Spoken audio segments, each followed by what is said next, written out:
I wrote up what you just achieved in Germany. Yep. Simple headline, I just said Totogi automates BSS code writing. And your claim is that you were going to build 500,000 lines of BSS code in one day. So this is what you've just done? This is what they've just done, yeah. We really started with the premise of no one believes us. Yeah. The CSPs are skeptical, and I think there is a lot of AI slop out there. Yeah, it's attached to everything right now, How isn't it? do you prove it works? And we're like, we're going to bring a coder and like code in front of you. Yeah.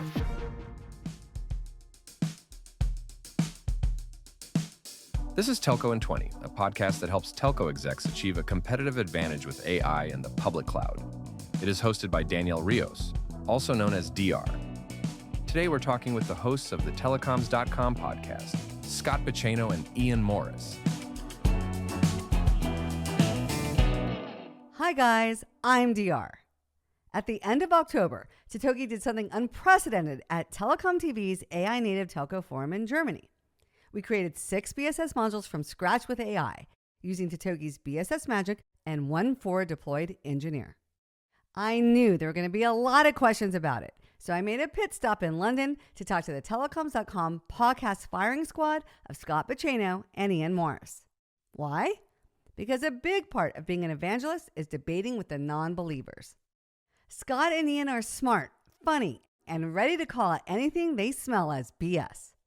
Last month, when AWS had that massive outage in US East 1, Scott was practically salivating at the opportunity to grill me about it.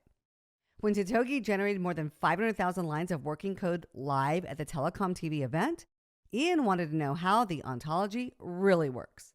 So I picked up a case of their favorite beer, nothing like a good bribe to butter them up, and joined them in their studio. I am bringing our conversation to you in this special episode of Telco in 20, which is also one of our rare double drops. The telecoms.com team and I are both sharing it on our podcast channels. We talk about Totogi's feat, if AI is really all that evil, ooh, and of course, touch on the resilience of the public cloud.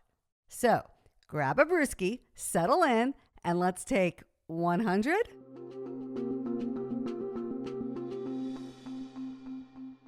Hello and welcome to your telecoms.com podcast of the week. And I'm delighted to say we've got a guest again, a returning guest, Daniel Rios. I nearly said Royston. I know. It'd be easy because it's an English name. At least it's DR all the way. It still is. So, often known as, you often go as DR, don't you? Always. Yeah. Always. Okay, well, I'll just call you DR then. Like JR at Dallas. Yeah, like that. Yeah. Welcome back, Danielle, or DR. Yeah. No, I've got to call you Danielle. We're probably the only two people who call you probably. Danielle. Yeah, you might be. Yeah. But my one question is, if I come on 5 times, is there like a 5-timers jacket like on SNL? Oh, we should do that. That's a Afraid good not. idea. No, we don't have any merch.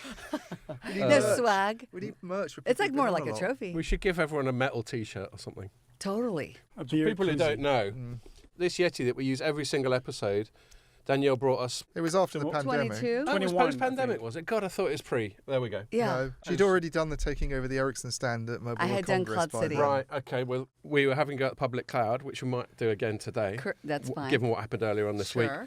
And then you lent into that. We called you a public cloud cheerleader, so you brought pom-poms I and did. stuff like that, which and is a number cool one, thing. a giant foam number 1. Oh, yes, that's right. One of those pointy fingers. Yeah. And then we had you on as one of our guests on the Mobile World Conference, Which MWC was a one. great idea. You brought 2 cocktail waiters and a trolley, and they were mixing us that's it. I remember- old fashions live Yeah. while we were recording. I remember the first sip of it, because, of course, being us, we'd been out a fair bit prior to that. Yeah.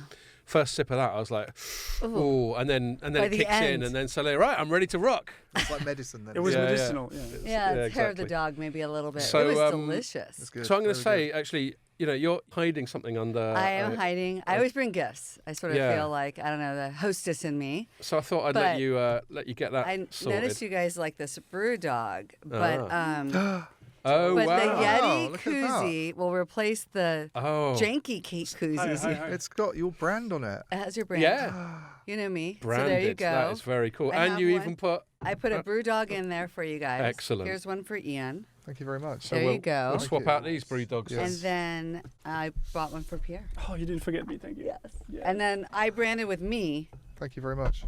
And you got your own one. Telco DR. Nice. Yeah. Oh, nice one.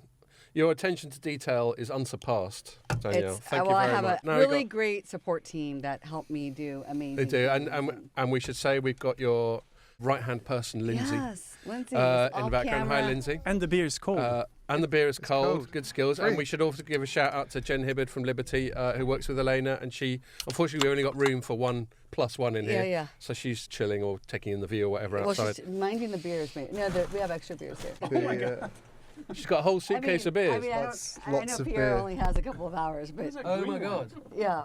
She's basically, for people listening and watching, she's bought a shitload of Brewdog. 2, 4, 6, 8, 10, 12, 14, 16 beers. For 4 of us, I am not Yeah. going to have 4 beers on this That's gonna be a podcast. They'll be struggle. all right today then. You want a couple? Yeah, just grab a couple. Here you go. Nice one. Thank you very Thank much, you. Danielle. You're welcome. And I love the branding. This is very cool. Yeah. So we'll crack on because we've got a time limit. It's great to have you here. You made a big effort. You've just been in Germany, haven't you? I was just at the new AI native forum that Yeah. TelecomTV with put on. Ray and Co. Yeah. It sounds like, judging by LinkedIn, it was sold out as well. So they've done It well. there. was. They Good for had to them. rearrange their floor plan to make more room for more people, which was great. We should buy them in. We should, yeah. We bought Ray before. We Yeah. can do it again. Why don't we buy Steve while we're at it? What can go wrong? Don't worry, Steve doesn't listen to this. But I'll get straight into it then, Daniel. I'll pass the ball to you. What were you in Germany at Ray's event for? Yeah, so, they really wanted that event to focus on real use cases. How are operators really getting AI into their organizations? It is a struggle. I mean, it's not a telecoms problem. It's every large organization. I mean, there's kind of maybe 3 pieces. There's the technology itself. What tools do you pick? There's training your people because no one really knows this. And then I think there's a culture shift because there's a natural reaction to fight it or resist it or question what this means for me. I bet you saw it a few months ago, I think it was. We spoke about it on one pod where it's just me and Iain, and we announced at the start that we were going to shit on AI. And there was a study out of MIT or somewhere that was talking about a very high proportion 95%. of enterprise implementations weren't paying off. But it was nuanced. It wasn't saying it's because AI is rubbish. Yeah. It's because the implementation wasn't done right. Yeah, I think, like I said, I think you really need to think through the HR side, the human side of rolling it out. And I think there's a lot more than to just putting together an agent and throwing it out there. I think you need to really think through what's called context engineering. How do you give the AI the guardrails, the context of the work? So that's like an escalation of prompt engineering. It's like giving yeah, it it's a even little more. bit more than prompt. I think is kind of where we're at, but where you give it enough of guardrails so that the answers are more likely to be correct. And what I mean by more likely, like high 90s. Yeah. And so that you can let it loose into your organization and feel like it's not going to ruin your business or. Is even that high enough? Or Yeah, are we getting into that like 4 nines or whatever they call 5 it? nines. 5 nines. thing? Yeah. That's a reliability thing for I know, carrier but- infrastructure. Really, But if you are gonna quote Danielle, let it loose on your business, I mean, is even a 5% error rate too but high? that's downtime for a network. Whereas No, if you're, I'm not saying exactly the same, but I'm setting up a whole new query of whether or not we need to aim for a similar level in terms of, and this might be relevant when we bring up the AWS thing, Yeah. in terms of if it even goes wrong 5% oh, of but the that's time, isn't different. that bad? That's not an AI thing. That's just No, but it's that's an down. It's downtime, or it's things going Or wrong. just Yeah, correctness, but, right? I think yeah. he's asking, how correct does it need to be? Yeah, I think, that's again, mistakes rather than because sometimes it doesn't need to be on. The AI is not doing anything. That's true, and the You see what I mistakes mean? don't need to be catastrophic. Yeah. I get it. Well, I think it But they could depends be. on where it's deployed. Like, I think people will handle a mistake in a chatbot if you can pull an Iain or whatever it's called in, like on a bus and say, escalate me to human. Yeah. Right. It's not that big. You can say at the bottom, disclaimer, this is AI and it may make mistakes. But I Yeah. think, again, in like a network, you might need. Yeah, no, totally. Higher Ian's right to correct me correctness. on that. I wasn't making a direct connection. It just made me think of But- these ways of measuring accuracy and perfection. Just on that though, on the kind of they call it hallucinations, don't Mm-hmm. they? Which I think is a bit of a strange expression for it because it's just like mistakes to me. Yeah. But I noticed even the one that I encounter all the time because you can't really escape from it actually is Gemini on Yeah. Google because you're going to use Google as your search engine. And Yeah, then right. unfortunately these days there's sort of no way of deactivating their AI. And it comes up with these summaries at the top of anything you put in. And they're frequently really quite badly wrong. Right. Even on sort of quite simple queries sometimes. I remember putting something in just to sort of test it on countries with a population of fewer than 5 million people. And it was Yeah. coming out with things like South Korea, which is like, I don't know, 40 million or something. right. And I just kind of And wonder why. did it have a hyperlink? Because it normally has a link to the source. I can't remember. Right. It usually does. If you're searching on Google at the top and you're talking that top summary, Yeah. you can say like work more with AI and it will give you the source. But it's still, even if the source was errant, it's still not very clever of But it. but the other cite thing I've it, is noticed people saying about generative AI is it's good for, which I found really curious about AI because it's sort of contrary to what I'd expect, is that it's very good for getting it to write, say, a paragraph of text. I mean, it's not going to be Martin Amis, but it can generate something that's workable. But if you put sort of simple arithmetic into it, sometimes it makes mistakes. And goes wrong. Whereas I would have thought that AI would be, that's what it would be really good at, is the number stuff. Right, it's just machines and figuring. There's all these different packages that you can use with the LLM you're working with. I'd say the two main models that everyone really uses is the Open AI one, which is known as ChatGPT. And then the other big one is Anthropic's Claude that a lot of people haven't used. Those are probably the two best. Elon Musk is working really hard with his Grok one, and it's coming up very strong. Surprisingly, he's done it. DeepSeek from China famously trained and took like a lot less dollars to train it to become really good. Yeah. But I think the two main ones are OpenAI and Anthropic. Those are the two kind of neck and neck ones. Are you because the DeepSeek story has been quite controversial, isn't it? It's like, did they actually really get access to chips they weren't supposed to? Is it as efficient as it's cracked up to be? I'm not sure where that's gone since. Pod we did earlier on this week. I don't know whatever happened. Supposedly they kind of went through Singapore or something, got their hands on some NVIDIA chips or whatever. But I think there's definitely model differences. Like with Gemini, you noticed I didn't put it in the top 3. I think it is way off. That's interesting. I think with math, there's components you can call to make the math more reliable, right? Just like there's different tools you would use for coding. There's different tools like for picture generation. Claude's considered better for coding, isn't it? Yeah, it The still Anthropic is. one. Right. ChatGPT is really trying to challenge them on that. Their latest drop that happened at the end of September, they were like, we're as good as and maybe even better. But then when engineers got their hands on it, they're like, Claude's still better. But the more you use it, the more you realize how you can make it be more right. Right? And some of that is you as a prompter becoming skilled. It's just kind of like how you had to become a good searcher on Google, right? If you didn't know how to like use keywords and do it right, you can get kind of crappy results and you're hunting for what you're looking for. But if you get really good at Google, then usually in the first page, you're going to get your answer. And the same thing is with prompting. And then the second thing is really learning about giving it the context it needs so that it's more likely to produce the right answer. So the prompting, just to be clear, because a lot of people don't know. And they do it in a casual way, like tell me this or that. And I know Scott's son probably knows more about this stuff because I think he's been studying it. But prompt engineering is a big thing. Natural language, but just being very specific about what you want, essentially, and putting in the right kind of expressions and being very, very clear about what you're looking for. Right. You kind of want to bound it a little bit. I want my tone to be this. My audience is this. The length is this. The topic is this. Don't talk about that. Because if you just say, write a paragraph on the cloud, it's got too much to choose from. It doesn't know if you're private, public, AWS, Google. Does it ever come back and go, can you be a bit more fucking specific? It does. It does. Like sometimes by accident I hit enter. I'm like, let's write a blog. And I hit enter. Right, and it's like, about what?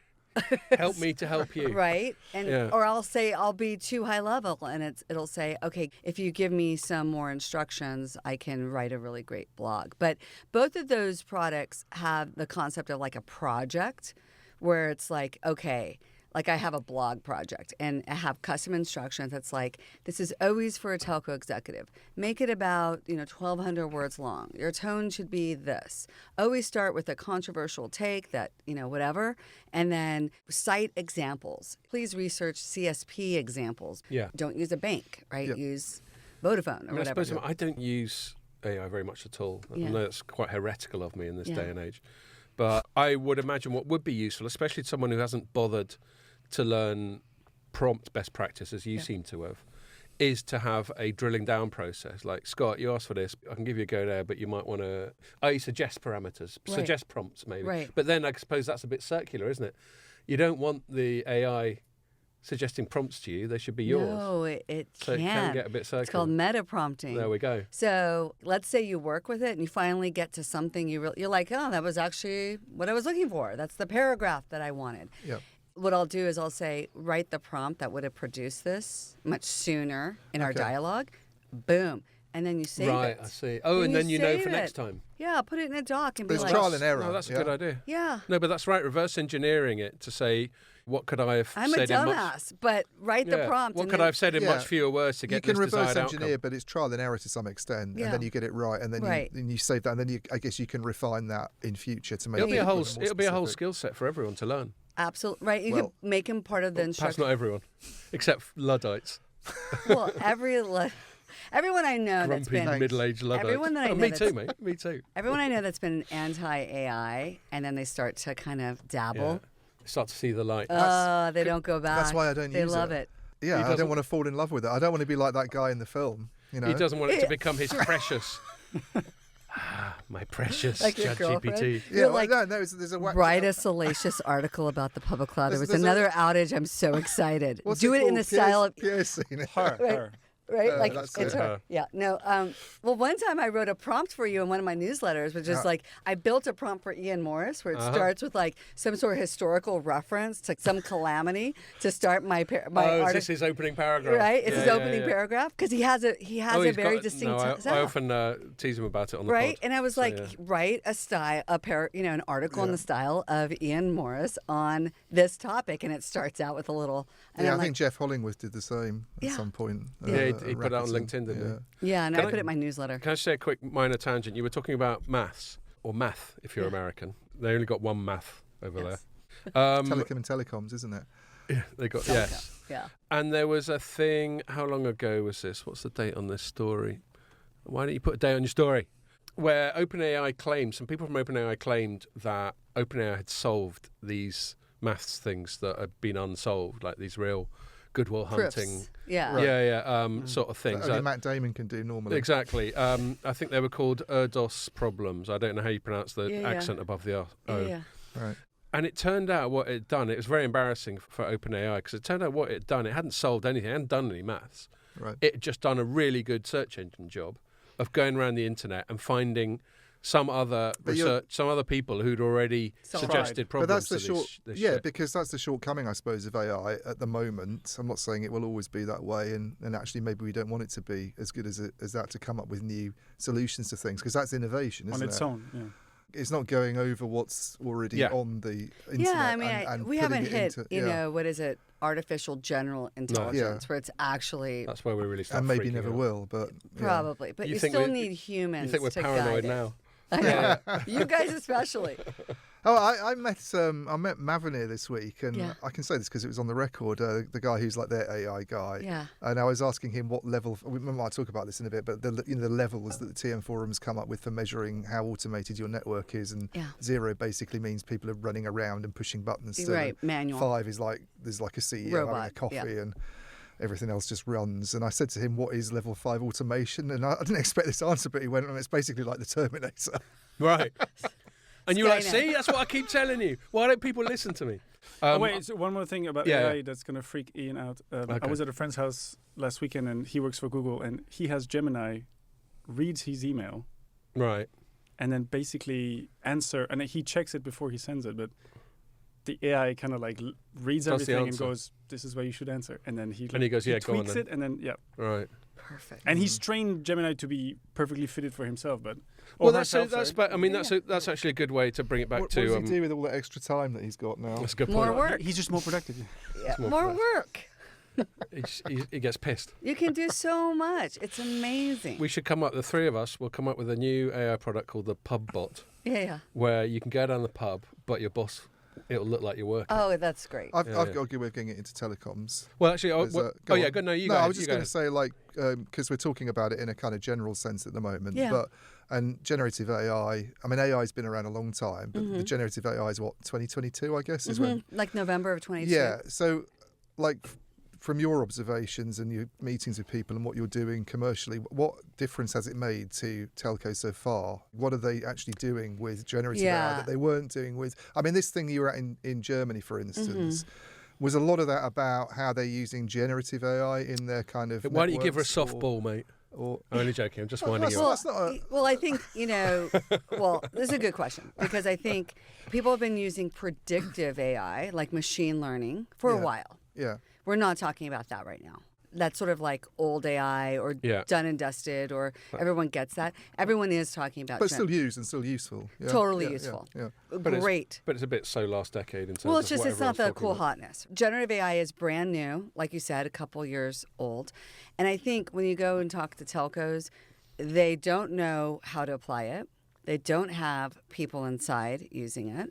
They're still doing things kind of the old way with like pilots and RFPs, and that's just not going to work. Yeah. And what I talked about on my panel is you really got to get this from 0 to 1. Like you don't have any real kind of app production, widespread use cases, and you need to get from 0 to 1. And once you get to 1, people are like, it really is an eye-opener and an idea generator, and people are like, oh, we can use it for this and that, whatever, and then off it goes. But there's a lot of resistance from going from 0 to 1. Right. Well, and then you're in good everyone's company for talking that. about network applications, and I'm like, you're never going to let your network do this because of all the fear that hallucinations or it's not correct, and are we really going to let it go wild? So I advocate start with somewhere safer. Yeah. Right? Less risky. And the easy place to start is customer support, right? Yep. It's structured data with a ton of human-generated correct answers because they're solved tickets. Just go build a RAG database on your solved tickets. I tell you, I got a little tangent for that. My wife bought a bunch of stuff from Zara, Yeah. and they sent completely the wrong stuff, just random stuff. And she's having a fucking nightmare dealing with their customer support. Yeah. And one of the reasons is, and this isn't a knock on automation or AI in general, this Yeah. is a knock on Zara's specific implementation. If anything, this supports your point. Yeah. They've implemented it so badly that she's just getting absolutely nowhere. She's being put in this bureaucratic loop where one thing sends her to another thing, which sends her back to the first thing. There's no escalation to a human being at any stage. And, you know, this is Zara, a world-class brand, and they're screwing it up, such that I'm quite happy to slag them off on this pod and Maybe they'll encourage help my your wife to not shop with them again. The return code is RMA. But I mean, but that's just an anecdotal illustration of pretty much what you're saying about, you know, especially if you're going to deal with people like me, where I'm kind of on a skeptical hair trigger with this stuff. You better do it right. Don't rush it in. It's not a race, despite what the politicians would have us believe. Yep. Just do it properly. I think, you scaffold it up over time, for sure. How is generative AI helpful in that kind of area, that sort of customer area that you're talking about? Like you feed in a lot of the information that you're getting.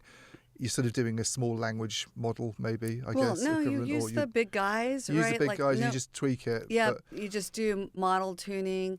You do this thing where it's called retrieval augmented generation, where it's like using a database of knowledge to search and learn. And so like in telco, where 60% of customer support tickets are a question about the bill. Why is it this much? Why was I charged this fee? Right? And so it's usually a task of looking at, okay, what was the bill? Looking at your customer record of what changed. And then you probably have this question answered 10,000 times in your old tickets. Put that together, right? So the way that we've implemented it at Totogi with our customer support, and also at Skyvera, where we get a lot more volume of tickets, is we start with the easy use cases. How do I change my password?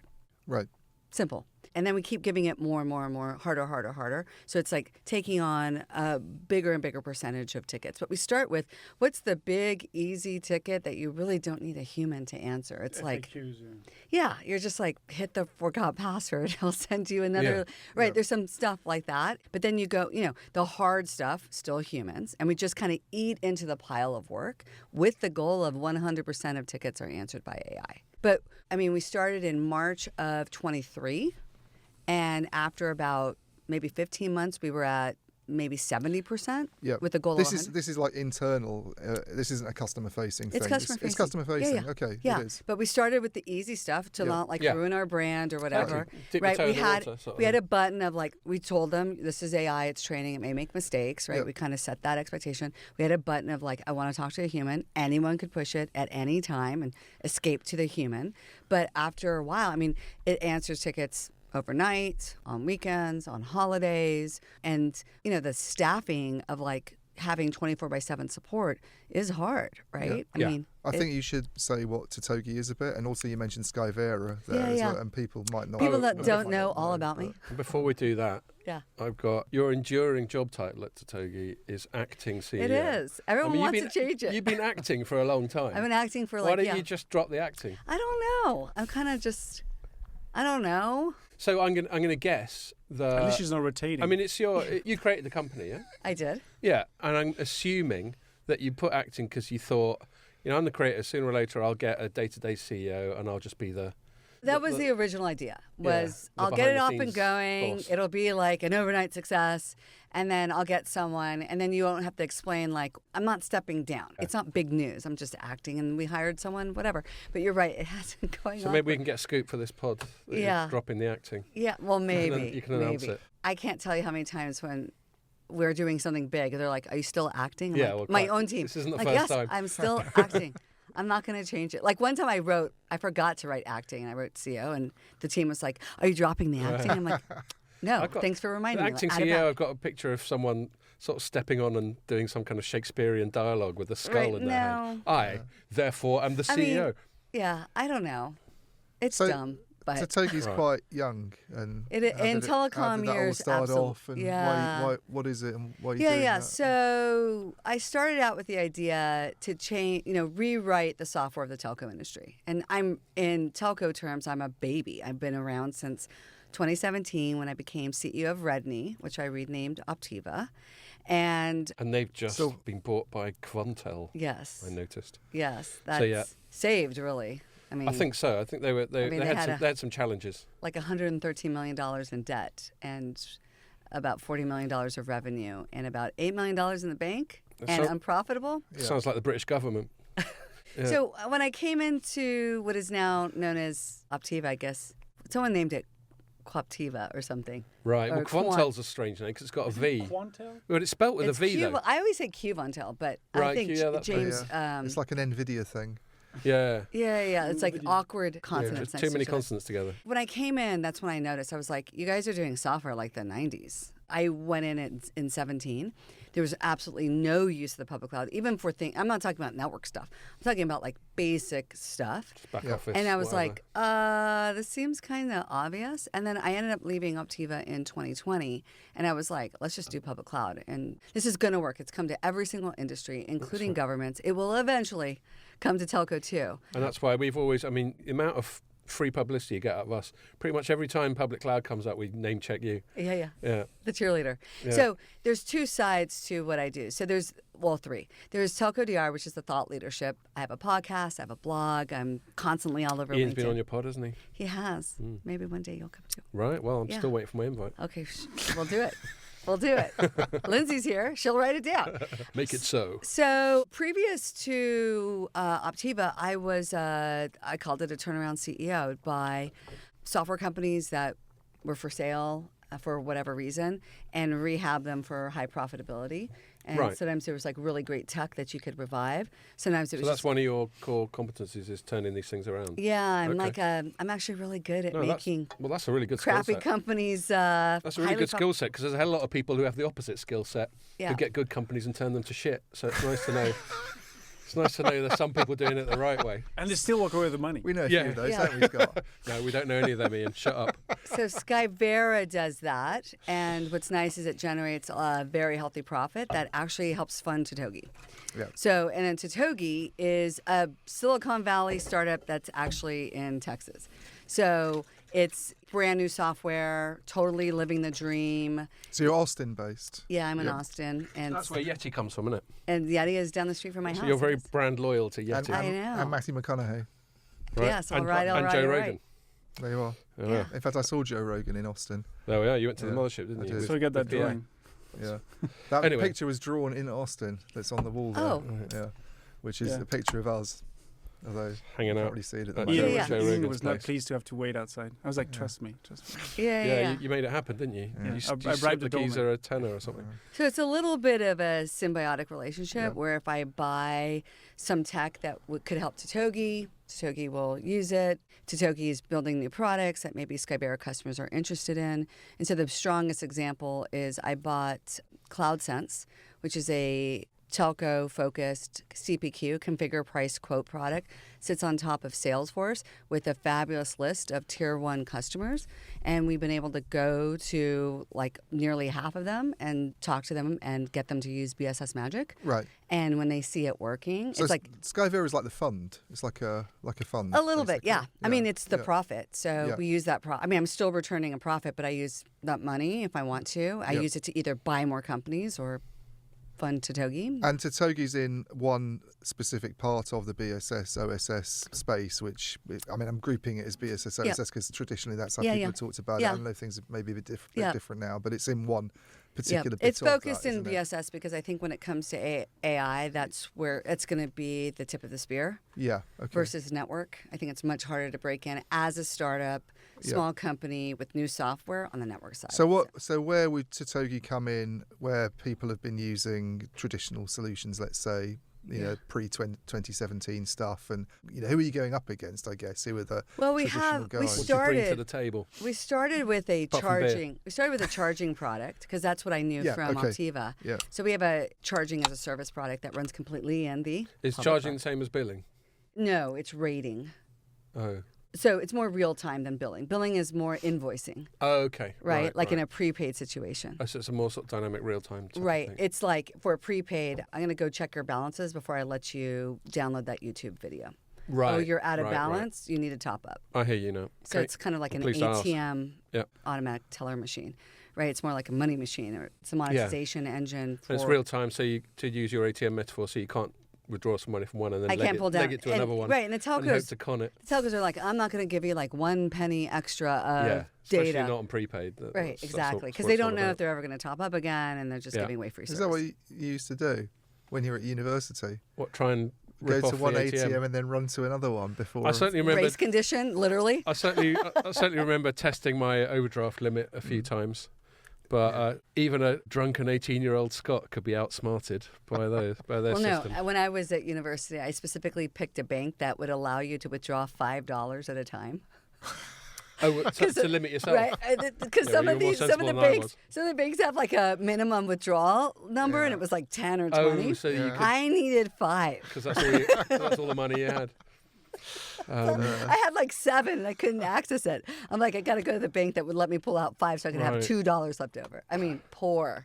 It was brutal. Yes. So the guys who've been in telco software for years would be doing charging solutions, I guess. Yeah, so we'd go up against Ericsson. Amdocs has their OpenNet purchase. Nokia had a charger, sold the chargers, building a charger again. Optiva has a charger, and so do we. And so it's a pretty competitive market already. It really is, and it's a heart transplant because it's your monetization engine. And so our claim to fame there was Zain Sudan it's one of the most active civil wars on the planet, and the rebels attacked on premise. They had Ericsson BSS and charging running in 2 separate data centers in the capital of Khartoum, and they got bombed. The electricity got cut, right? And they were just dead. And they did it also to MTN.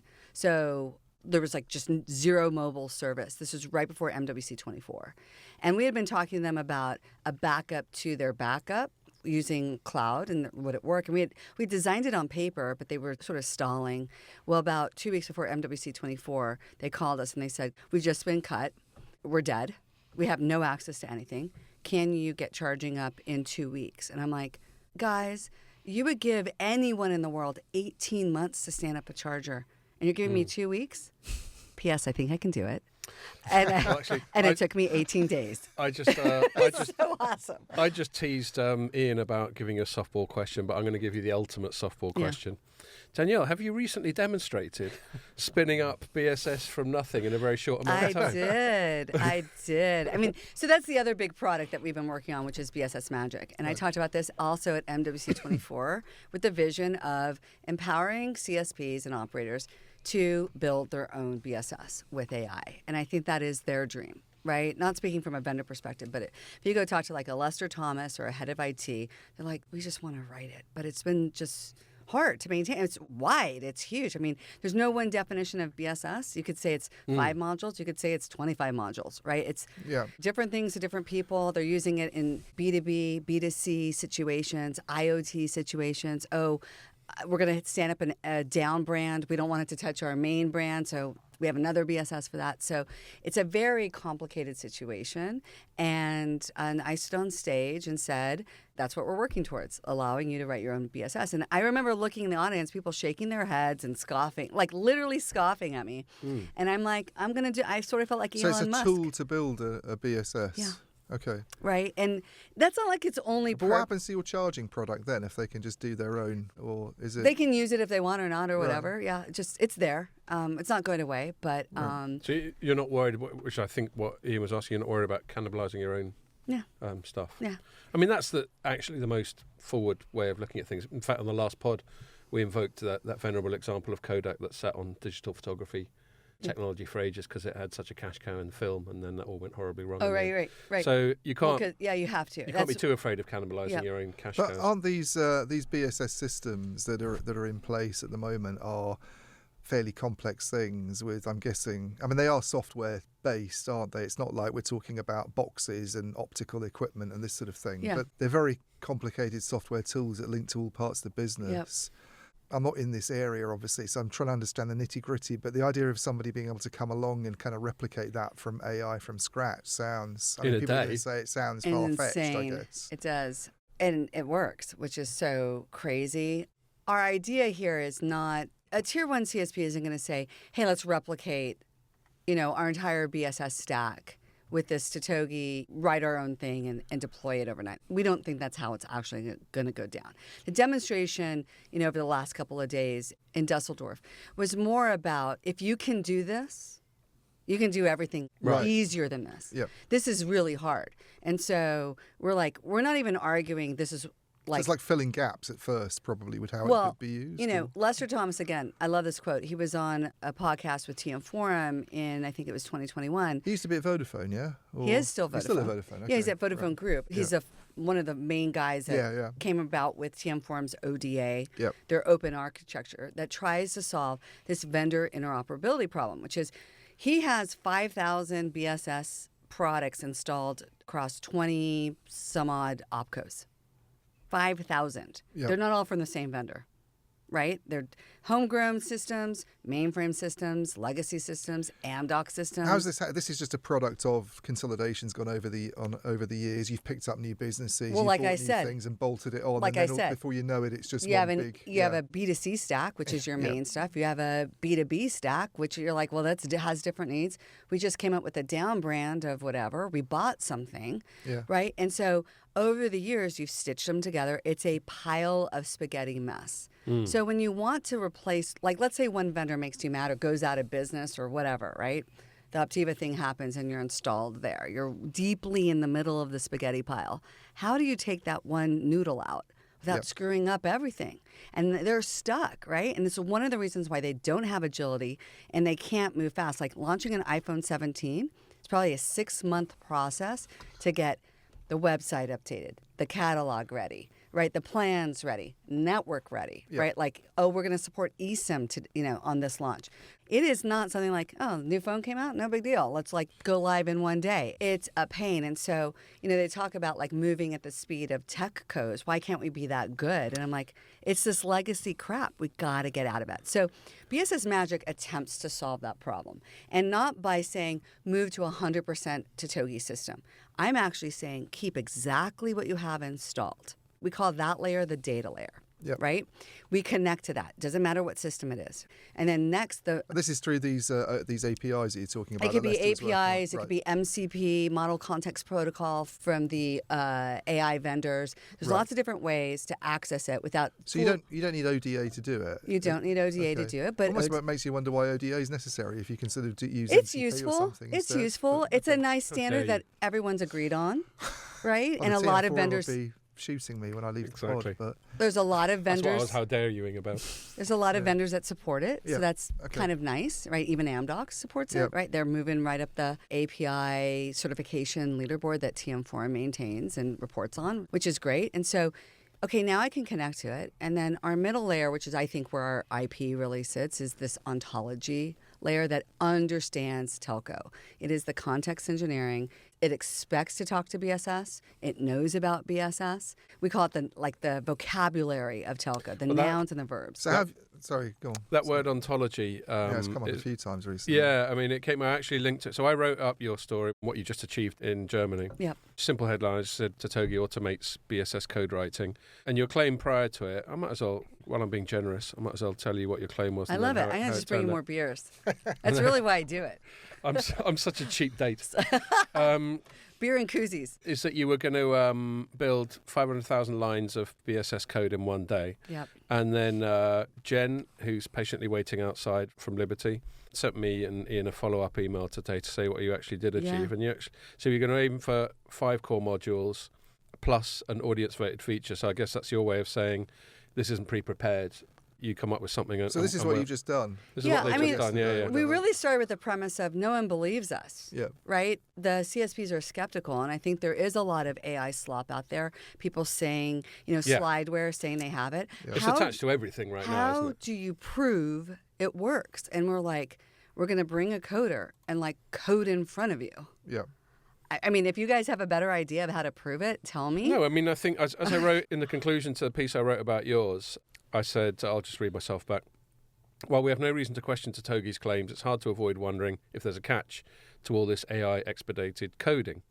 So many utopian claims are being made on behalf of AI these days that sometimes turn out to be too good to be true. And I linked to that thing about the maths that I mentioned earlier. Yeah. And then just one more sentence, sorry, mate. But it's not for us to assess the merits of this offering, only to tell you about it. Totogi will doubtless be delighted to do another live demo for any potential customer that expresses even passing curiosity. Yeah. Sorry, mate. No, I think the live demos is great because obviously that's the way to kind of. I mean, show we it off, let anyone who asked us. I think we made over 300 commits to production. Right. So that's how many times we shipped to a place where AI thought it was ready to go, and anyone can go play with it. And we let anyone who wanted to touch it at the show play with it. So the ontology thing you're talking about, though, how is this done, basically? Was this a case of leaning... I mean, you were talking earlier on about these large language models that have come out of OpenAI, and Anthropic was the other one I think you mentioned. Yeah. Was it sort of based on working with one of the... So it's definitely LLM, right? There's a LLM involved. You're not going to tell us which one, though. And then, well, I mean... I think we're using Claude Code for the moment because it's the best coder. Right. And that would have been my assumption on we on like that it a basis. lot, but it's set up in a way that if something better came along, we could switch. It's set up in a way that if a CSP, like SKT is really deep with Anthropic. I think T-Mobile spent $100 million with OpenAI. Yeah. It's set up in a way where if a CSP is like, I have a model preference, we could switch. And there are lots of good reasons why you don't want to be monogamous with none of them anyway. I mean, and you've thrown lots of data at that you've got from your experience. We've added a lot of telco context. Yeah. Right. And so, like I said, it expects to be interacting in BSS, in telco. Yeah. That's what it's always expecting. Because if it's going to be that good and it's going to be capable of working with all these different That's systems what makes and it so good, I think, is that piece. Yeah. I do use Cursor, which is a horizontal coding development environment. Very, very popular, probably the best one right now on the market that a lot of software engineers are using. We use Cursor, right, because we still need a coding environment. We use these other tools, LangChain to create agents. We use these horizontal tools, but the key is that context engineering. It's going to create something that you're really what you want for this scenario, for telcos. Yeah. You can't take this and say, okay, let's go to a manufacturing setup and go. I could not generate 500,000 lines of code for BMW, right? Yeah. Because I've done a lot of work on the ontology. So this has been worked on for like a couple of years. 2 years. 2 years, okay. Yeah. And I've gone through a lot of dev teams, right? Yeah. I've fired, right? I'm like, you guys don't get it. You're not getting anywhere. And then we finally had a big breakthrough, I would say, in the last... 9 months where finally it was like, okay, right, it's exactly what we're looking at. But true story, right? Deutsche Telekom, obviously in Düsseldorf, they have a big office there. They're like, hey, can it do this? And we're like, go to your panel, and on the next break, it'll be done. And it was. Right. It was a CR. Well, if you can actually, because that was the point of the final paragraph of my story about this, is it's all very well you demonstrating it in what still, if you were skeptical, which some people are, They will be. If you're skeptical, could think is maybe a bit of a curated environment or something like that. Whereas if you're doing it in vivo, in front of people, I would have thought that's quite compelling. Yeah. What's the job of the guy? The human, the one network? guy. Yeah. So what does he do? He goes, I need a BSS thing to kind of fill in the gaps here. And I've got this problem to solve. But what's left for him to do then? So there's we have this. Sorry. Yeah, no. I mean, they're great, curious questions. So he is scheduling the work a little bit, watching it work. Sometimes it comes back It is and him. You're lucky. It's stuck or something and needs more help. Again, he is the master brain. He knows what we're about to go build. He knows all the features and how they connect, what the architecture should be. He knows. But he's not actually coding, or she's not actually coding. They're putting in prompts and this sort of thing? Correct. They are. Okay. Zero writing of one line of code or looking at the code. Right. Right? This So manual... sophisticated prompts is basically what this person's doing. Right. I mean, there's prompts built in because, again, like it knows that we're going to build a BSS today. It knows that context. So he doesn't have to work. But it's not like I could do this, is it? So what? Yeah, I was going to say, following off that, what skill set does that one individual that you use in this? Telco and AI, right, is really so they need to be good at both. Correct. I was going to follow up. In fact, I went off on a tangent, not like me, is it? Earlier when we were talking about ontology, because I heard we went to. I linked to this in the story about your thing as well. Yeah. We went to an Ericsson BSS OSS thing, and there's a chap from Telstra, I think. Yep. And he was going on about ontology, and it was the first time I'd heard it. I mean, for you, this will be old news. Yep. But it's the first time I'd heard it, and I looked it up, and I noted at the time it's got a broader philosophical meaning, like the study of the meaning of life sort of thing. But in the context of AI, it's at least the way he described it, and I'll pass it to you to refine this description. It's about making the data and the AI more useful, and part of this is through packaging the input in such a way as to sort of optimize the output. That was one of the takeaways I got from it. But you tell me, what do you mean by ontology in this context? We mean the nouns and verbs of the industry. So example nouns would be subscriber, device, SIM, cell tower. I see. Right? And then the verbs and understanding are like the significance of and those. then the verbs are like what you can do, like onboarding, deactivating, provisioning. And so when you put the nouns and verbs together, I mean, you make sentences. How do they interact with each other? How do they communicate with each other? What are the different states they might have? What are the different business logic you might want to add to them, right? Like the concept of a premium, types of subscribers, premium versus, prepaid versus postpaid, VIP versus high ARPU VIP versus regular guy.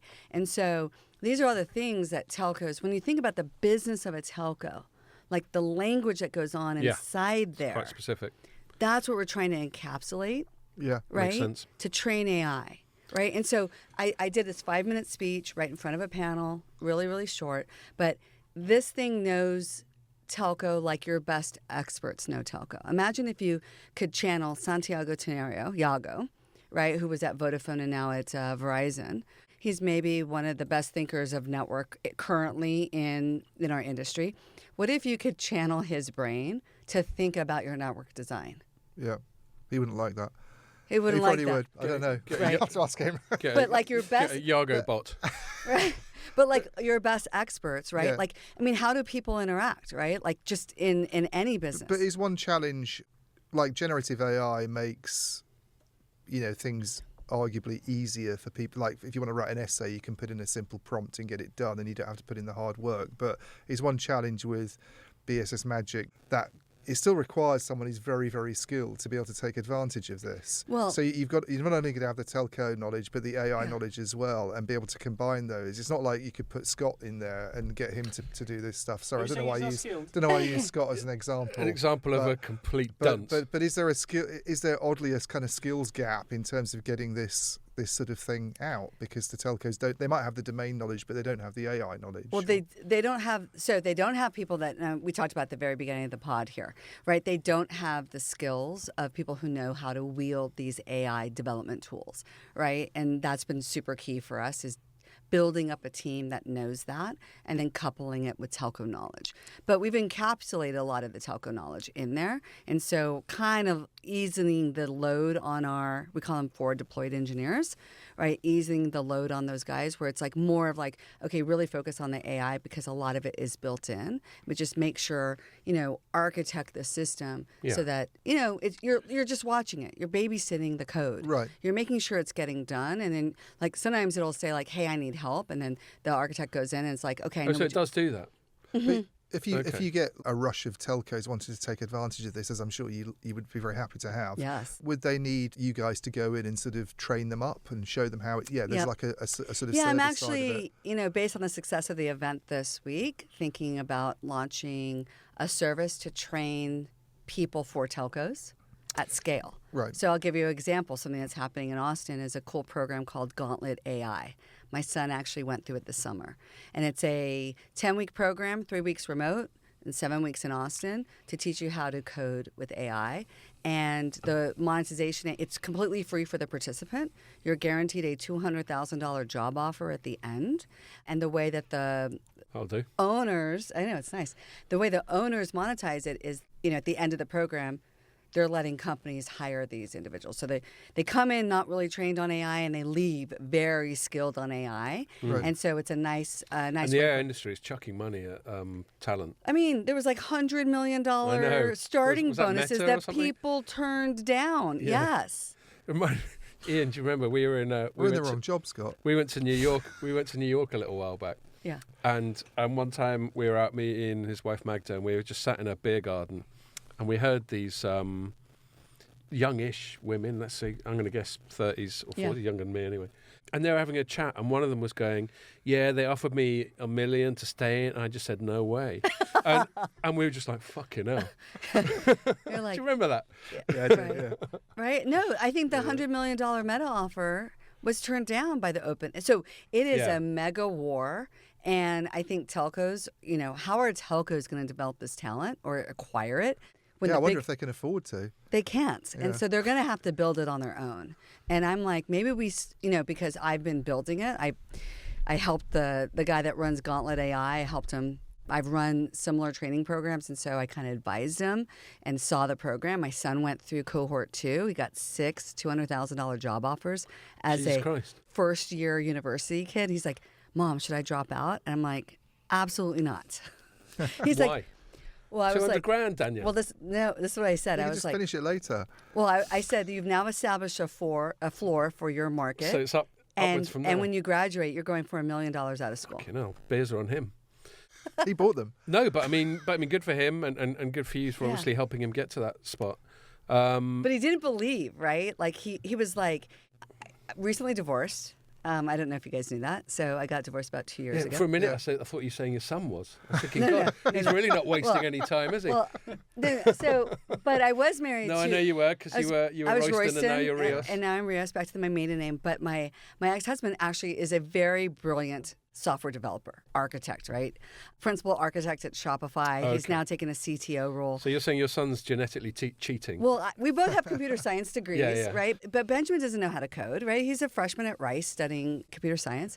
And, we were talking about Benjamin going through Gauntlet AI before the program started. And my husband is very skeptical of AI being able to generate code. And I'm on the very opposite of the spectrum of like, it's amazing. I'm building a product that's writing code right now. And Benjamin's like, who do I listen to? My brilliant dad or... I hope he says his your husband's point's interesting because I know... You both say husband. You just told her you got divorced and you called him your husband. It's confusing, Daniel. It's recent. But I guess AI coders would have the same maybe resistance to this that a writer has to having AI produce something. Yep. And I know some people are concerned that...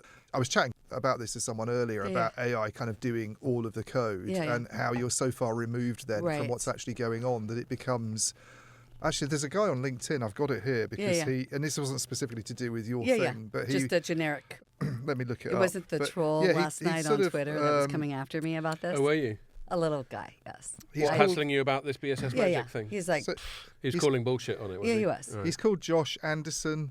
I mean, he's one of those people who's got loads and loads of We followers. can link He's a his CTO link in the somewhere, in but the he show said, notes. I spent 3 months using AI to write every line of code for a new product, not because I couldn't code. I've been doing it for 25 years. I needed to know what happens when you go 100% AI, because every client asked me the same question: how should our engineering team use AI? The product shipped, it worked, I felt productive for about 3 months. Then I needed to make a simple change, and I realized I couldn't confidently modify my own product. 25 years of experience, and I'd become helpless looking at code I directed an AI to write. And he goes on, but it's emphasising that point, I guess, that you become too far removed from what you're doing that it then becomes hard to step back into it. And I was a developer, right? I have a computer science degree, so I totally get this world. And so when you're a developer, you literally have every line of code pretty much in your head. When you really know a product, you know, like something's wrong. You're like, well, it's in this module. It's probably this thing. It's probably this type of problem. And you can go right to it and fix it and feel very confident about knowing where it is.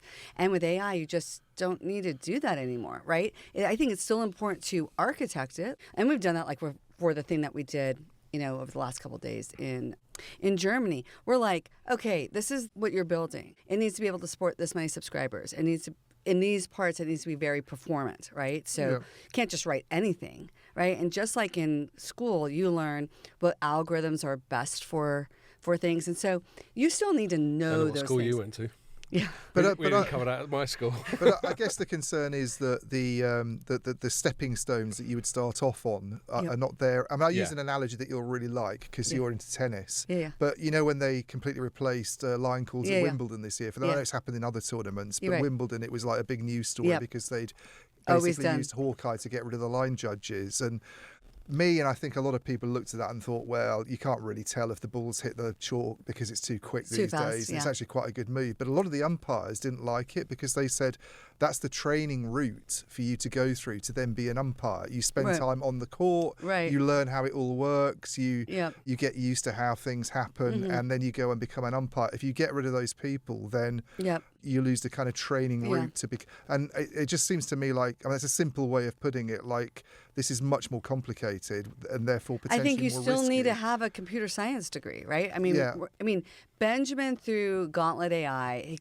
he'll hate this story, but I'm gonna put it on the record.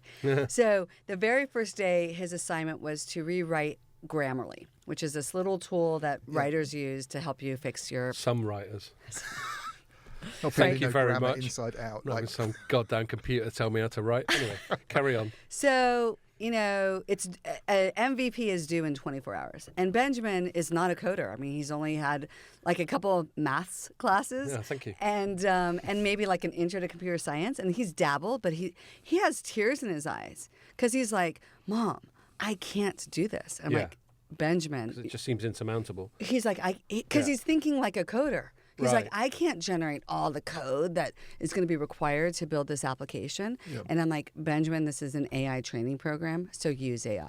And I actually spun around at my desk, and I did it right there, right? And I was like... Using the AI? Yeah. Just to show him how straightforward it is. It took me 5 minutes, and I was like, there's a Grammarly clone. Now, I'm sure you have some other requirements to do. This isn't the whole thing because I don't know the assignment. But And he looked at me, and he was like, I'll be back, Mom. I'll be back, right? And he worked all night. That's an appropriate catchphrase when we're talking about AI. I'll be back. I'll be back. So he finished it, right? And after that first week of Gauntlet AI, he was like, Mom, you're right and Dad's wrong. AI is gonna be... I can see why you like that anecdote. That's great, right? So yeah, it's just a different world. It's a different way of thinking. It is, and I get that. For all my naysaying and Ludditism, I get that it's inevitable. Yeah, and that it can be very useful. Right. And it can be very productivity enhancing and all that sort of thing. And so much of it, it's we're still such early days. I mean, we're only really talking about it in the way we are now since ChatGPT first came along a couple of years ago. And so much of, hopefully, a good education is going to be, I don't know if specifically prompt engineering, but how to best interact with this incredibly powerful resource. Absolutely. Not only to make it useful for you, but also in a sort of safe way. And obviously, as I'm sure you're acutely aware, there's industry springing up to do with ethics and safety and guardrails and all that sort of thing. But I'll say one thing, as we probably are going to change topics here in a well, second. I got one last question, but you say that, and then I got one last thing. Which is, in, back in the day, we coded with punch cards, which required you to know zeros and ones to make the machine do what you wanted binary, to. Yeah. And I'm sure there was resistance to adopting higher order, programming languages that was programming in English, C. Yeah. The C language was if then, right? And it would compile it down to the zeros and ones. Even I've done that. Right? Yeah. And so there was that shift. I think this is that same shift. Yeah. It's just, we're just going up higher on the chain. You still absolutely need to understand fundamental computer science principles and architecting and patterns and all that stuff. But I don't think you need to know every single line of code to support a product anymore. So my last question is kind of builds on that, and it also is a follow-up on the question Iain asked about this concern about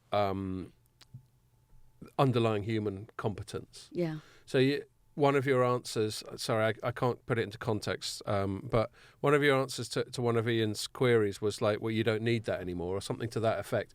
My concern that I share with Iain, to the point of this guy that he read out from LinkedIn, where he feels out of the loop. Yep. I can already see us getting out of the loop. Well, there we are. Yeah. I can already see us getting to a point of automation and of AI-infused activity where, that was it. You say you don't need that anymore, like in terms of problem solving. But this is what I query, and I don't want to misquote you, so feel free to correct me.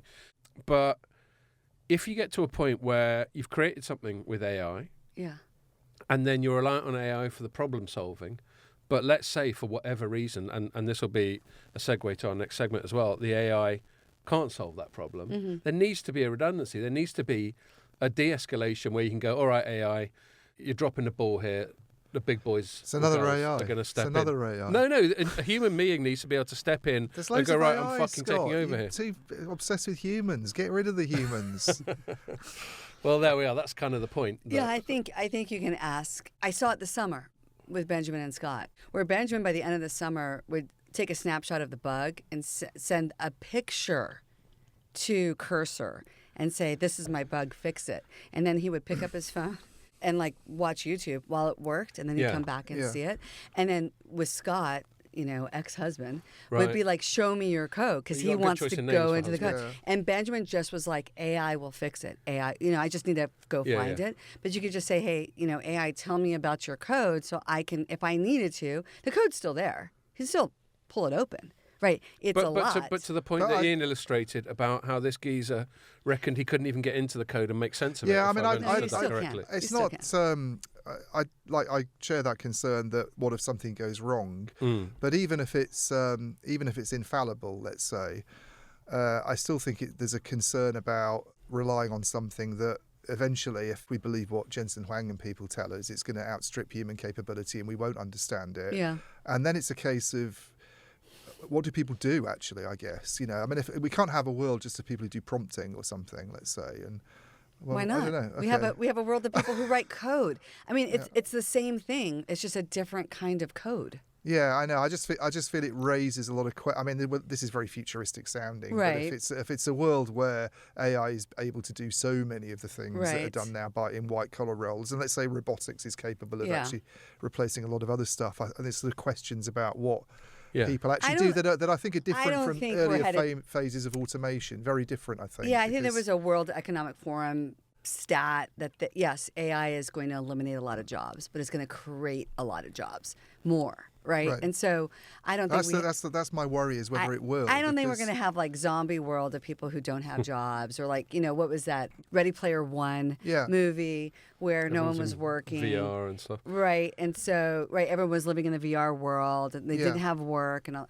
I think there's been lots of technological advances. Humans I know. persevere. We talk about this on the pod a lot, but it seems like this one's quite different because it's replacing a lot of the cognitive stuff that people have gone into when they haven't been doing manual work. And another thing was, because we are going to have to move on at some point, but I was going to ask you, like, taking a step back from that, how you feel it's going so far in telco specific, because from my observations, there's a lot of talk about AI and a lot of what it could do, but I was looking at China Mobile's numbers the other day for a bit of a deep dive, and they're regarded as this incredibly advanced, sophisticated operator that's even talking about level 5 by something like 2030.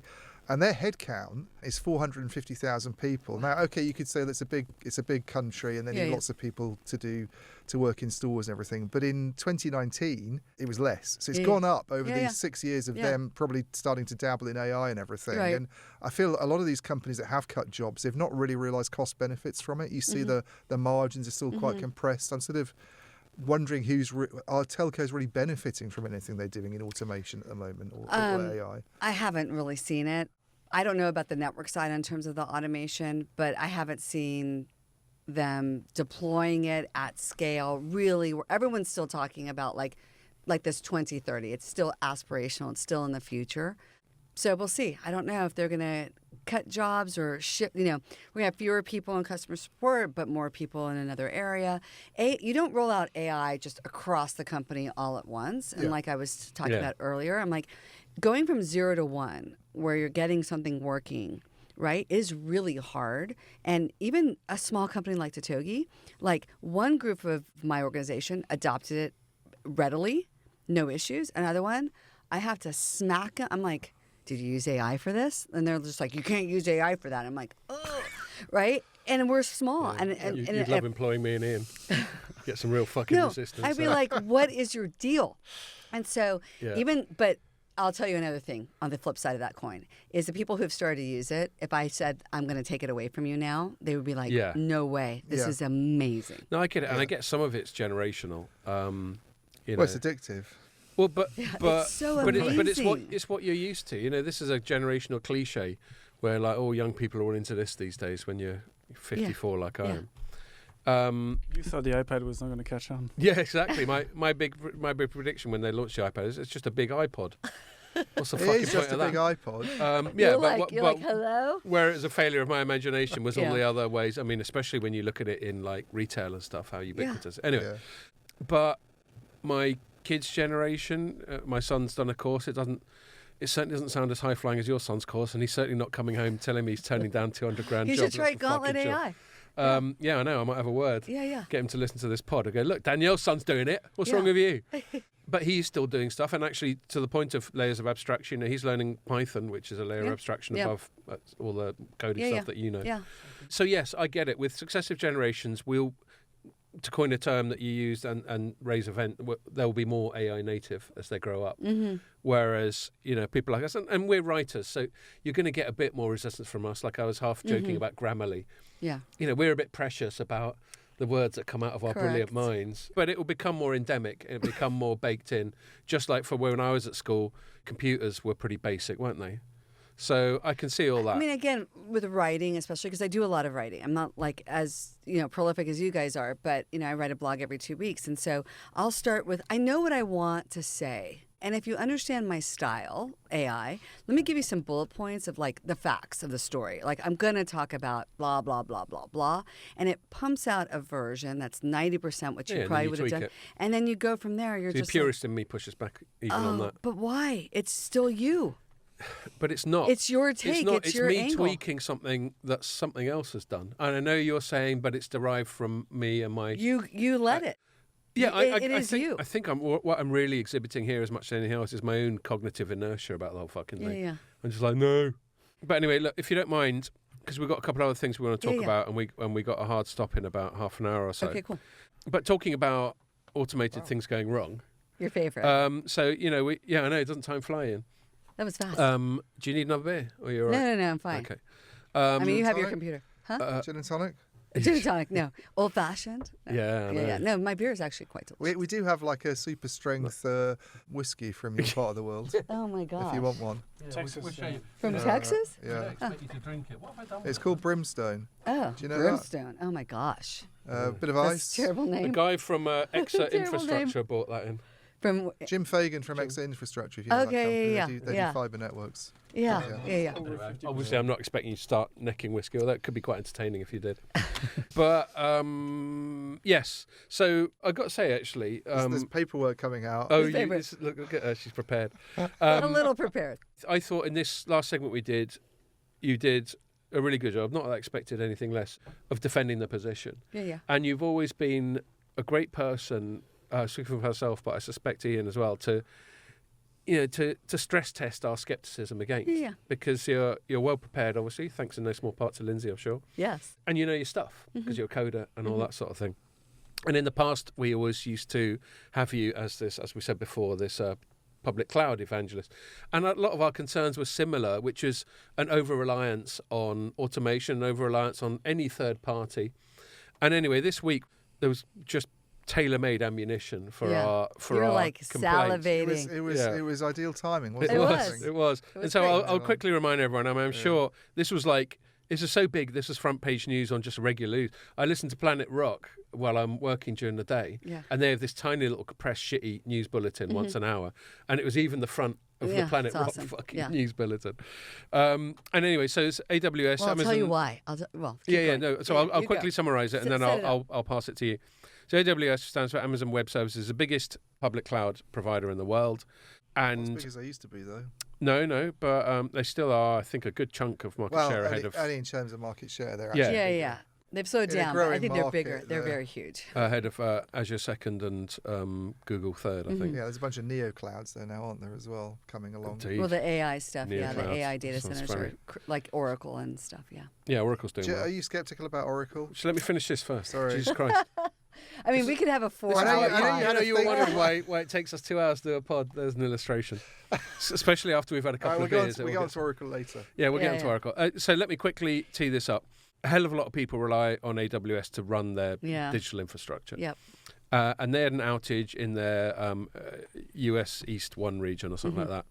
And it led to just loads of websites going down. Most of them, they sorted it out at their end within about a couple of hours. Yeah. It was a DNS Yeah, error yeah. with Well, DynamoDB. I wrote that up this morning, the actual specifics of it. And in fact, I'll come to that because this is one that really leans into my prejudices. Yeah. So my headline this morning was AWS blames massive outage on ... automation. And so they had these things go wrong, which I'm sure you know all about. But anyway, the long and short of it is a lot of websites went down. For some reason, telecoms.com and Light Reading seem to be particularly badly affected. Yeah. Without slagging off my employer, it looks like we need to build in a bit more redundancy at our Yeah. end. And we were out for most of the day, weren't we? Yeah. And anyway, so that's it. I'll just finish there without getting to the nuts and bolts of it. There is an example of being over-reliant on a third party, even a very good, and I'm not saying AWS is not very good. Sure. It's got where Yeah. it is on merit. Yeah. But even a very good one, there's an example of a massive Sure. downside of that. What Yeah. you got to say to that? Yeah, I have a lot to say about that. And I wrote a blog about it in 2022, actually, called Public Cloud Outages Are Your Problem. Oh, you're putting it back on me, are you? Well, It was your fault, Scott. I knew there was Oh, something I like should that. have Well- known. Of course, it was my fault. now, I mean, It's not like we're I having a imagine domestic. like your, it's always my fault. I imagine your websites are through providers, and we'll talk about that. But Yes, I'm sure. so US East 1 is It's pretty old, isn't it, now? it's the oldest of the. It was the first. It's the oldest. It's the biggest, and it's the first place they put any new changes.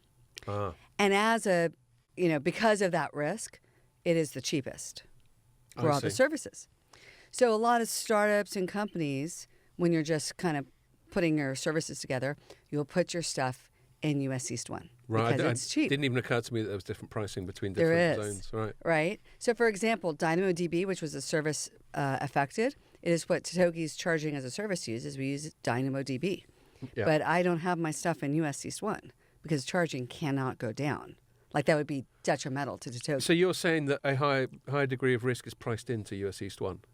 Correct. Right. But I also heard that US East 1 is where a lot of common stuff happens Correct. to do with the control plane. Correct. Therefore, you almost can't avoid it unless But they've you done like can. a European sovereign Yeah, so cloud Boost type Mobile, thing. in your article. Well, Boost Mobile went down, though. Yeah. Let's talk about that. Yeah. So Boost Mobile went down because they rely on a service called I guess was it S3 or it was or Route 53? It's like their DNS routing. Peter Adderton didn't like my article. Oh, okay. The founder of Boost Mobile. Yeah. He had a massive go at me on LinkedIn. Oh, really? Yeah. On LinkedIn. Oh, interesting. Yeah. I follow him on Twitter. He's very. So that wasn't a message. That means he was publicly having a go at you. It was in a, it's like It's a on the comment on comments, right. thing. but So it's, I didn't realize Boost went down, and I researched it on the way to come talk to you. I didn't know until I started wondering if they went down, and then they sort of admitted that they went down. They And did. he got defensive. But I got in touch with Down Detector, who said that they had 5,000 complaints that day, that they couldn't get any signal at all, Right. but about 25,000 Right. about the service. So they've got 7 million subscribers, but I think most of those are on AT&T and T-Mobile because their network is they're mainly They have MVNOs they have still. the multiple Yeah, so networks. I guess their whole network was not really working. So, like I wrote in my hunch. blog, you can spend more money to build more resilience into your product, right? Amazon has 4 major regions in the United States. Each region has at least 3 availability zones. An availability zone is a data center. They're usually about at least 50 miles apart. So you can have So if there's a natural disaster or something there. correct. Like, will a flood happen, everywhere? Maybe, unless it's like NOAA times, maybe not. But so you can do stuff with your setup at Amazon to fail over within region to another availability zone or to another region, right? So you Yep. can have cross regional. And with more resiliency is more cost. So Yeah. how resilient do you want to be? Yeah. So if you're a little startup, little tiny, maybe web hosting thing that's not that big, you're kind of optimizing on cost. You're going to put it into US East 1, and you're going to take the risk with the trade-off of the lower prices. Or light reading and telecoms.com. Right. Apparently. So that's what they're doing. So you could sit there and tell your provider, move literally to any other data center. It probably won't be that much more expensive, but get out of US East 1 and you won't take the hit. So that's almost always where there's outages for AWS. If you go back like 4 or 5 years, maybe even 10 years, always US Right. East 1. So smart CIOs have basically gone, Don't put this in- East 1 area, Yeah. we want to pay a bit more and actually ensure that it's So kind I of have- hosted. I have But stuff can in you Singapore- avoid that control plane common like? Yes, you can. So with Boost Mobile, they could have backup redundancy in another region for that same service to automatically fail over. They might have a little bit more latency for like the East Coast people, but you're up. It's just a little bit slower, and then you fail back over. They always haven't done that though. They haven't done it, Yeah. right? And probably because they're small and they were struggling with all their money. Well, I mean, and they're also sort of giving up on their network now anyway, aren't they? So I right. guess they're not going to So invest in what's it the now. point? Yeah. So Oh, he's not going to like that either. You'll get more LinkedIn aggro off him for saying that. I mean, he was the guy who founded it as an MVNO. Right, and then it got bought. And Yeah. I turned know, into just a network. given But- that he's obviously feeling a bit defensive, Yeah. I was just so imagining that. right, like I wrote this great blog that I'm probably gonna, Even if you say so yourself. Right. So I did not write this with AI. This is like 100% DR creation. You didn't have it's the probably option then. sucky, to be honest. If On the contrary. I, On the contrary, it's full of your personality. I wrote it with a quill and your and a- unique It'd be better fingerprint. and for it. ink Yeah. back in the old days. But yeah, like it's a shared responsibility for resiliency, Yep. right? Yeah, well, I And get that. then, That's a good point.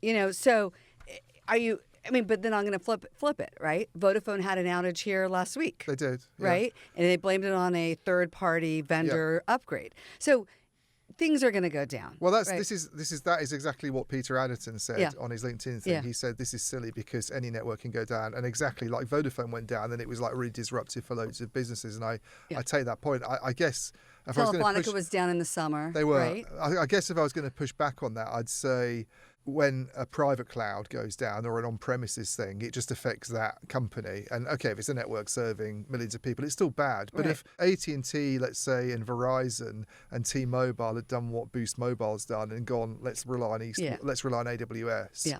then it would have been really like catastrophic for like. But comms I in was North America. interacting with AI, and I was like, how long would it take Boost Mobile to do this redundancy assuming you're still with an AWS heavy strategy, Yeah. right? Given right now clearly they're in US East 1, but let's set up resiliency, 3 to 5 business days. Right. It's an interesting thing, actually. Yeah. When I wrote my thing, was that this morning? Yeah, my thing about automation, confirming my prejudices, as I admit. And I said my final sentence in it, and this is interesting, I want you to tell me, even allowing for the fact that, if you don't mind me saying it, you have a bias in favour of the public cloud. Whereas I wrote, this is probably a good time to be in the redundant private cloud business. Now, I don't know what fuck I'm talking about. I'm just a journalist. But the reason I thought of that, we obviously know about the hybrid cloud, which is it's kind of hedging your bets a little bit. And I just thought the one thing you can really trust, because what you just described, I didn't know about these different regions and these different things, so that's really interesting to know. But what you described is still, for me, a slightly, I don't know, jarring sales pitch. Where like, you can have this, but it might be shit, so pay us more money and you can go and you can have a backup in case this one's shit. It just feels like a slightly counterintuitive sales pitch. Obviously, the way I'm positioning it isn't the way they position it. But the ultimate one, in theory, you can trust, although I'm sure you've got objections to that, is to have some kind of redundant private cloud, like local infrastructure. Well, I mean, you can do that, but I think your cost goes up, Yeah, right? exactly. Like, so you might as well hedge your bets on AWS or whatever. Yeah, I mean... would that be cheaper? Would it be cheaper to have redundancy within a different region of AWS rather than having your own private situation? Sure. Yeah. For sure. That makes sense. Right? And especially just bringing it back to the AI thing, I see a lot of telcos wanting to build their own AI data center on-prem for sovereignty reasons or whatever.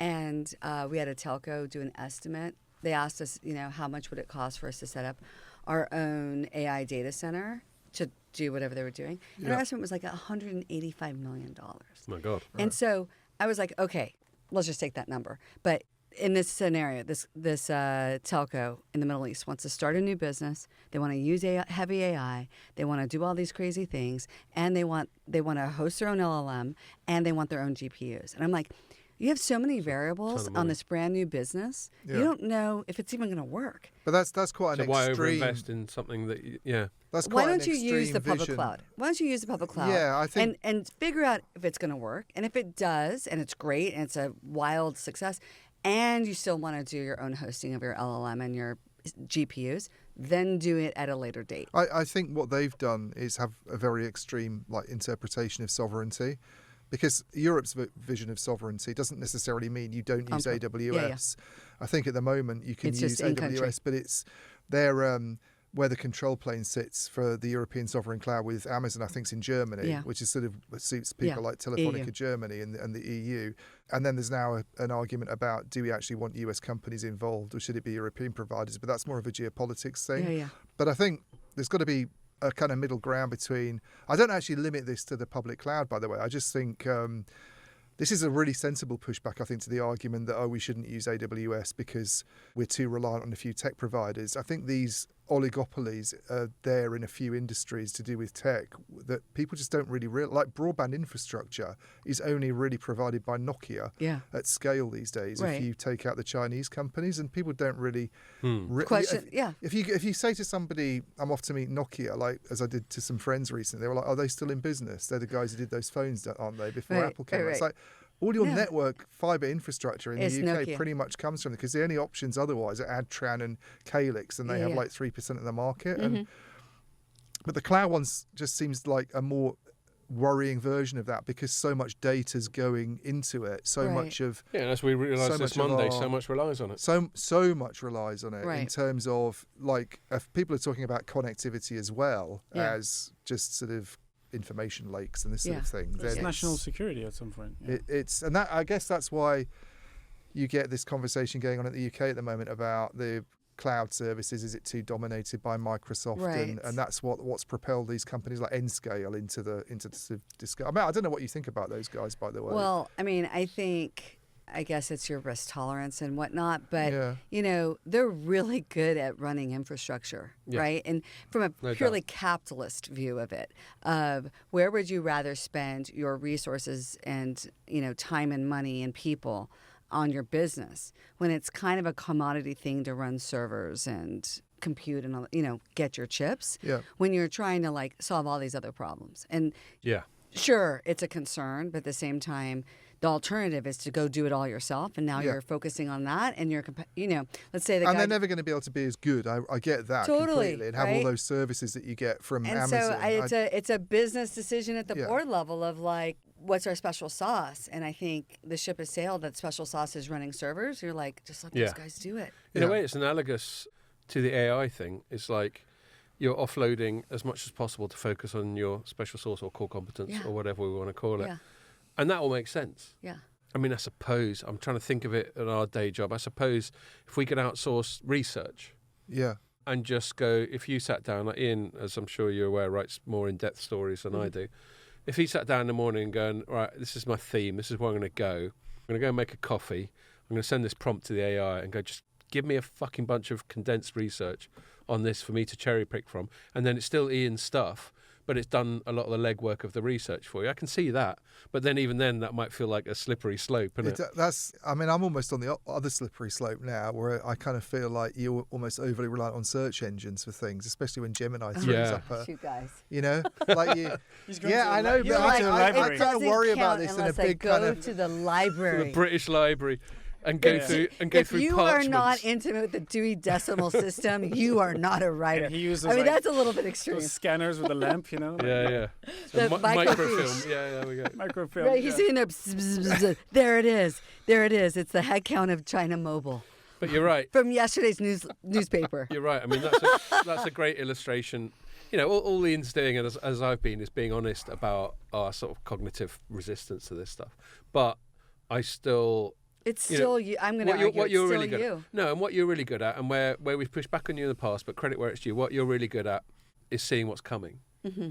To, the old Gretzky thing, skating to where the puck's going to be. where the puck will be. And fair play to you on that. And that is my job, right? Making calls and... Yeah. I was going to ask, because I'll forget otherwise, but the BSS Magic thing, just quickly, that's hosted with AWS. You couldn't put that on premise and do it that way. We could if the end result could be deployed wherever you want. Yeah. So, like what we did this week, we were just shipping to AWS because that's super easy to do. But if a telco's like, hey, ship to our production environment, it's on-prem, no problem. Okay. Yeah. Right. So super. We're not forcing that on you. To round off the public cloud thing, and if you've got any public cloud tangents you want to mention, then feel free.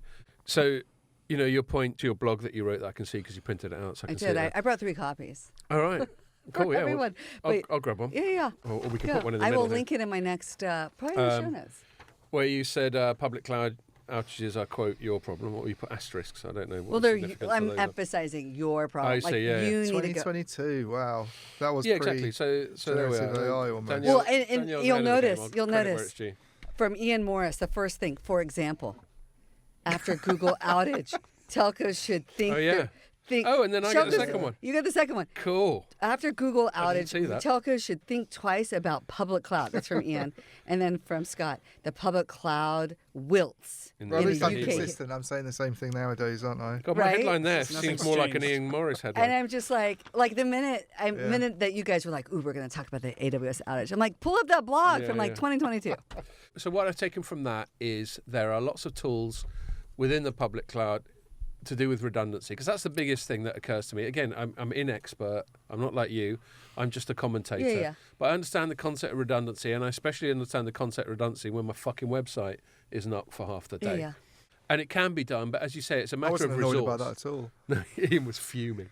Well, I mean, it's a matter of resource, and you're saying the more... and it's not that much more money to move it to Oregon or Ireland or whatever. It's not. There aren't that many of the regions, are there? In the US, there's only 4, but I think there's a couple for there's only the government can 36 use. around the world. There's some weird ones that only the government uses. There's one in Frankfurt, isn't there?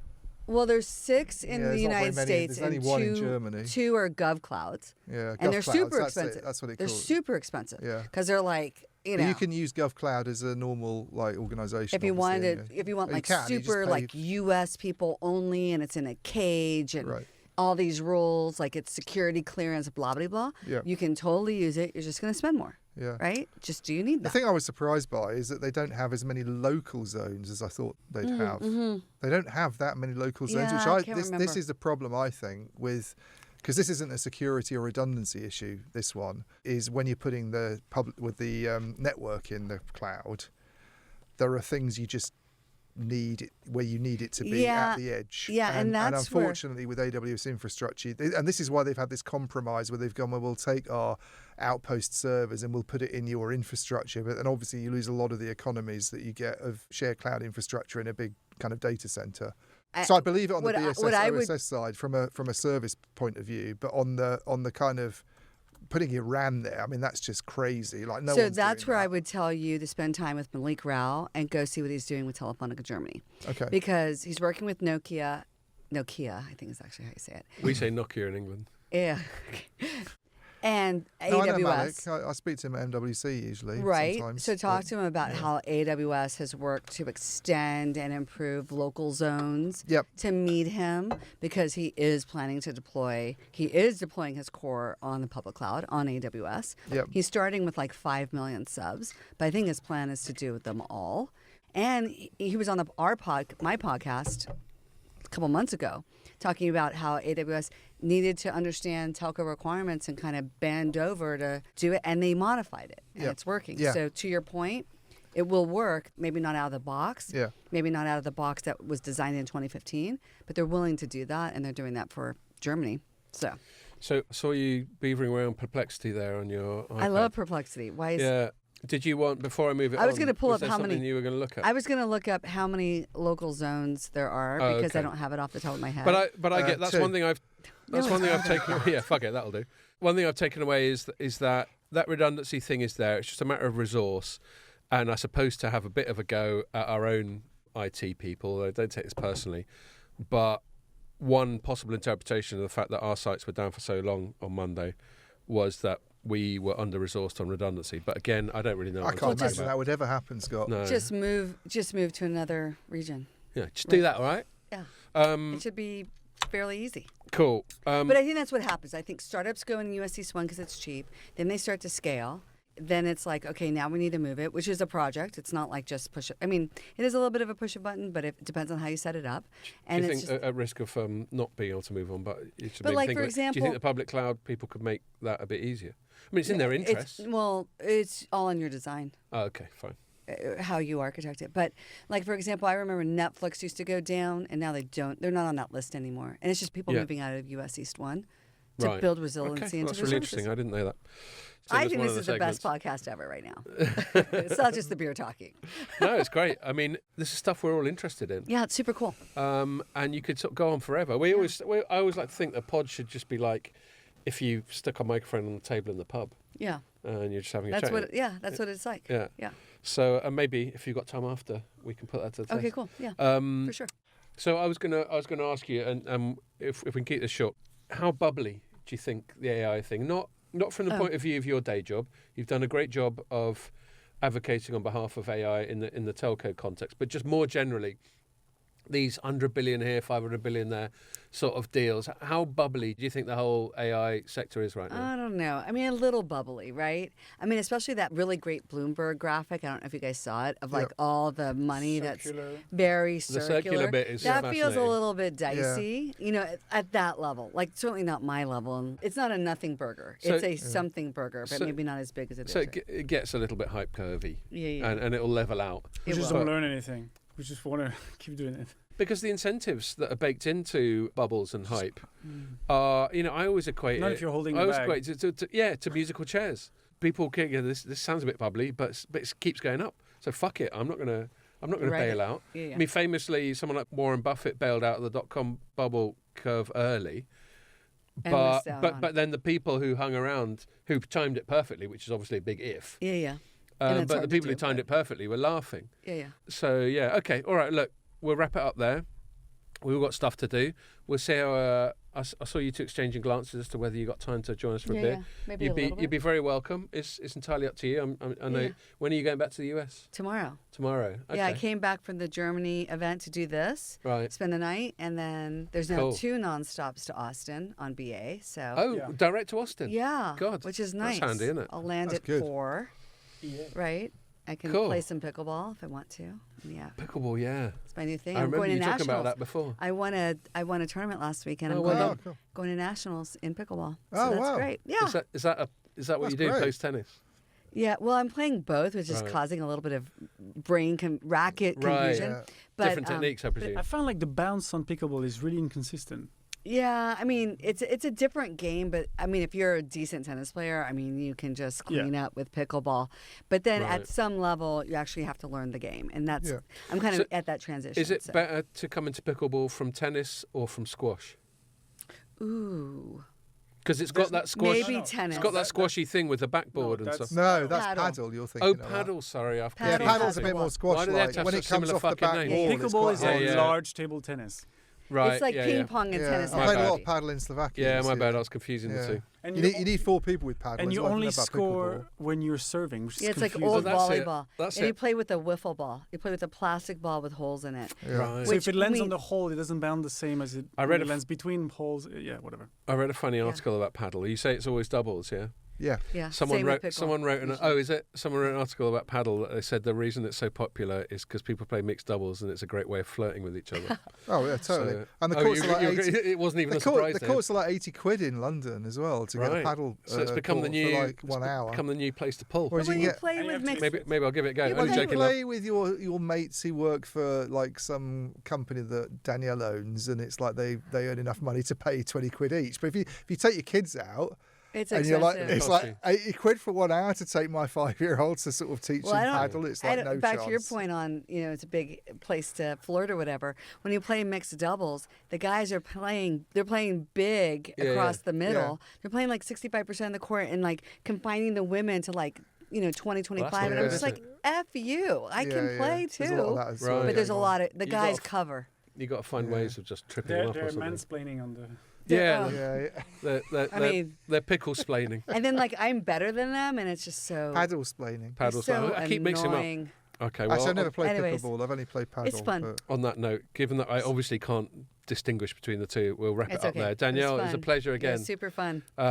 And keep in touch. Yeah. Next time you're in town, you got an open invitation. For sure. Especially while you keep bringing us such I excellent. know, it's like we good should gifts. make sure. I don't know, Lindsay, if you got a shot of these with these branded things, but we'll do that. We'll do that when we finish. Yeah, yeah. But thanks a lot, and I think we've just got the one next week. Make sure you join us for that one.